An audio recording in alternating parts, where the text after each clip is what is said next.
സോഹൻ, നീ ഇന്ന് ക്ലാസ്സിന് പുറത്ത് നിന്നാ മതി. ക്ലാസ്സിന് വെളിയില. അതെ, നിന്റെ ടീച്ചർ ഉദ്യോഗം ഞാൻ കെട്ടുന്നതിന് മുമ്പ്. ഇപ്പൊ നീ എന്റെ ഭാര്യയാണ്, അത് മനസ്സിലാക്കണം. റെസ്പെക്ട്. ഇപ്പഴാകുമ്പോ മിണ്ടാതിരി, 4:30 വിടും, ഇല്ലെങ്കിൽ സ്പെഷ്യൽ ക്ലാസ് എന്ന് പറഞ്ഞ് വീണ്ടും പിടിച്ച് നിർത്തും. ഇങ്ങനെ അച്ഛനെ ബെഞ്ചിന്റെ മണ്ടേ കയറി ഇങ്ങനെ വിറച്ചിരിക്കുന്ന ഞാൻ ക്ലാസ്സിൽ ഇരുന്ന് മൂളിപ്പാട്ട് പാടിയ ഞാൻ ഭ്രാന്തി പിടിച്ച് പണിഷ്മെന്റ് തന്നേക്കുവാ. എന്റെ അച്ഛൻ നാളെ വരുമ്പം പേരൻസിനെ വിളിച്ചോണ്ട് ഈ ക്ലാസ്സിൽ കയറിയാ മതി. എന്റെ അച്ഛനല്ലേ ഈ നിക്കുന്ന. ഞാൻ നിങ്ങളെ കാണാൻ കാത്തിരിക്കുവായിരുന്നു. വട്ടപൂജയാണ് പ്രോഗ്രസ് റിപ്പോർട്ടില്. അങ്ങനെ പറ. കല്യാണം കഴിഞ്ഞിട്ട് ഇത്ര നാളായിട്ട് നാട്ടുകാർ ചോദിക്കുന്നില്ല വിശേഷമായില്ലേ എന്ന്. പട്ടപൂജയായിരുന്നില്ല. ഞാനെന്തോ ചെയ്യാനാ? രാത്രി 10 മണിയാകുമ്പോ ഇവള് നോട്ട് പ്രിപ്പയർ ചെയ്യണം, ഹോംവർക്ക് ചെയ്യണമെന്ന് പറഞ്ഞ് കഥോടത്തിരിക്കും. ഞാൻ തന്നെ വെളിയിൽ അടക്കുന്നു. എനിക്കൊന്നും ഹോംവർക്ക് ഒക്കെ ചെയ്യാൻ പറ്റണ്ടേ? അല്ലെങ്കിൽ ഞാൻ കഴിവ് തെളിയിക്കത്തില്ലായിരുന്നു. സൈലൻസ്. വെളിക്കരുതല്ലോ.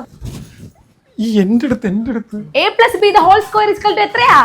ഓ, ഒരു അനുസരണ ഇല്ലാത്ത പിള്ളേര്. മറുപടിയും ഇല്ല, ഒന്നും പറയത്തുമില്ല. അവിടെ ആളേ ഇല്ല. അമ്മ ക്ലാസ്സിൽ ഇരുന്നിട്ടേ വീഡിയോ വലിച്ച അല്ലെന്ന് മിച്ചർ തിന്നു. അപ്പൊ അമ്മയെ ചായ കുടിക്കാൻ പോലും പറ്റത്തില്ലല്ലേ? ഹെഡ് മാസ്റ്ററിന്റെ അവിടെ കൊണ്ട് നിർത്തിയേക്കോ. ചായ കുടിക്കണേ അവിടെ ചെന്നാ മതി. അപ്പൂപ്പണ്ടാ. ഞാനേ പോയി ബെല്ലടിക്കട്ടെ. ജനഗണ മംഗളനായക ജയ ഹേ താരക ജയ ഹേ. ഇന്നും ദേശീയഗാനത്തിൽ നിന്നും പറഞ്ഞു ഓടിക്കാം. ചേട്ടനെ പോന്നു, ഞാൻ ചായ എടുക്കട്ടെ.